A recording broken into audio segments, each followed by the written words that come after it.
America আমাদের সবার জন্য স্বপ্নের দেশ, তাই না? হ্যাঁ, আমেরিকা, ইউরোপকে আজকাল সবাই স্বপ্নের দেশ হিসেবেই জানে এবং এইসব দেশে পাড়ি জমানোর জন্য মানুষ যা ইচ্ছা তাই করতে রাজি। আসসালামু আলাইকুম, কেমন আছেন সবাই?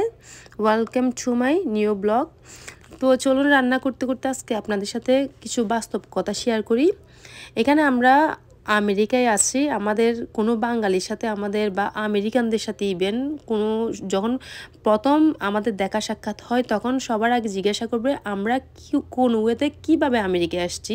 তো আমি আপনাদের সবাইকে জানিয়ে দিই, আমি আমার হাজব্যান্ডের স্পাউস হিসেবে আমি ইমিগ্রেন্ট ভিসায় আসছি। যারা আমাকে আমাকে অনেকে প্রশ্ন করে আমেরিকা যাওয়ার কি কোনো ওয়ে আছে? হ্যাঁ, আমি বলবো আমেরিকা আসার জন্য জব ভিসা আছে, স্টুডেন্ট ভিসা আছে আর ইমিগ্রেন্ট ভিসা, এই তিনটা হচ্ছে লিগেল। আর আছে কিনা আমার জানা নেই।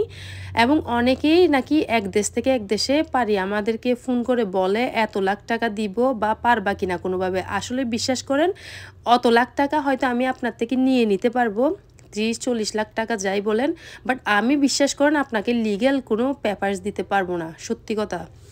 তো এটা কিছু কিছু বিজনেস আছে, কিছু কিছু বিজনেস থাকে, বাঙালি বা পাকিস্তানি যাই হোক, সবাই তো আর না তাদের বিজনেসের যদি যদি যদি মানুষ লাগে, ওটাও এক ধরনের জব ভিসা। বিজনেসের জন্য মানুষ লাগলে ওনারা হয়তো এখানে অ্যাপ্লাই করে আমার বিজনেসের জন্য মানুষ লাগবে, আমি আমার দেশ থেকে মানুষ আনবো, অনেক প্রসেসের ব্যাপার, ওগুলো আমার পুরাপুরি জানা নেই, তাই আমি বলবো না।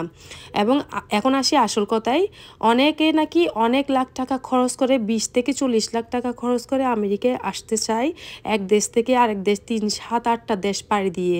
আমার জানা মতো ওখানে এত কষ্ট ওই জায়গাগুলো পাড়ি দিতে, ইভেন সাগর দিয়ে স্পিড বোটে করে মানে অনেক ডেঞ্জার জায়গা পাড়ি দিয়ে। আমি বলবো অত কষ্ট না করে দালালের হাত ধরে আমেরিকায় না এসে আপনারা লিগেলগুলো ওয়ে থাকলে আসার চেষ্টা করুন, নাহলে দালাল ধরে কখনো আমেরিকা আসতে যাবেন না। কারণ ওই জায়গাগুলো জীবন আগে টাকা পরে, উন্নত জীবন তো বেঁচে থাকলে উন্নত জীবনটা আসবে, বেঁচে না থাকলে উন্নত জীবন কখন আসবে?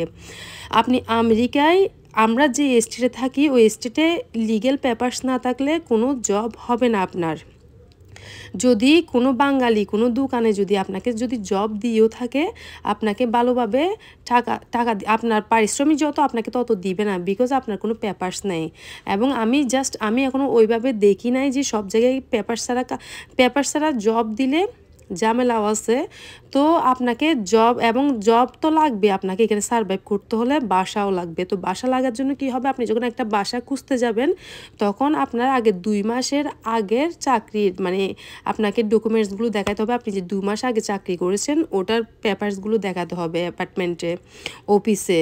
তো এখানে অনেক কিছুর ব্যাপার স্যাপার আছে। আপনার মেডিকেট লাগবে আপনার চিকিৎসার জন্য, আপনি বলবেন চিকিৎসা এত লাগবে কেন? বাংলাদেশে যে সিস্টেম এখানে সেম সিস্টেম না। তো আজকে